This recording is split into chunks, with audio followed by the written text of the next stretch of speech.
लोकसभेपूर्वीच अजितदादा पवार गटाला मोठा धक्का बसण्याची शक्यता असून माळशिरस येथील धनगर समाजाचे नेते उत्तमराव जानकर हे भाजपच्या वाटेवरती असून माळशिरस येथील राष्ट्रवादी अजित पवार गटाचे नेते उत्तमराव जानकर लवकरच अजित पवार गटाला सोडचिठ्ठी देणार आहेत। मी जन्मजातच भाजपमध्ये आहे।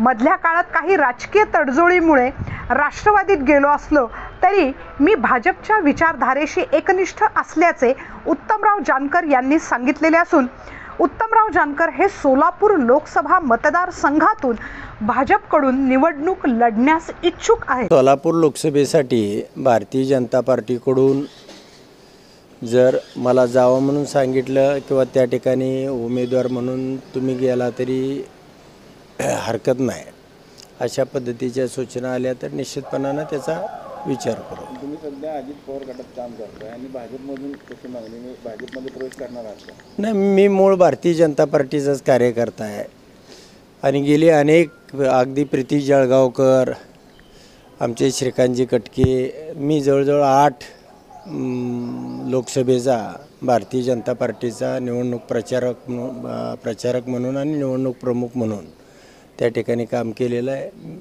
माझा बेस हा पूर्वीपासून भारतीय जनता पार्टीचा आहे। अजित पवार गटाकडून न मागणी करता भाजपकडे काय असेल?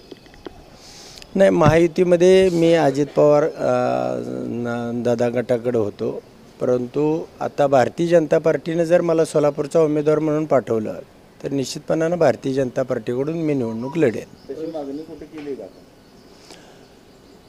पाठीमागच्या एक 10 दिवसापूर्वी देवेंद्र फडणवीस साहेबांबरोबर आमची बैठक झाली होती। त्या बैठकीमध्ये त्यांनी सूचना दिलेल्या होत्या की तुम्ही सोलापूर मतदारसंघामध्ये सर्वे करून घ्या, फिरा, लोकांची काय मतं आहेत जाणून घ्या, त्यानंतर आपण त्यावरती पुन्हा एक 15-20 दिवसानंतर बसू। त्या पद्धतीनं 400-500 लोक माळशिरस तालुक्यातले माझे प्रमुख कार्यकर्ते सोलापूर मतदारसंघामधील दौरा करून एक 25,000 लोकांचा सर्वे केलेला आहे। त्याचं बुकलेट तयार झालेलं आहे आणि उद्या परवा मी ते आमचे प्रांताध्यक्ष बावनकुळे साहेब यांच्याकडे सुपूर्द करणार।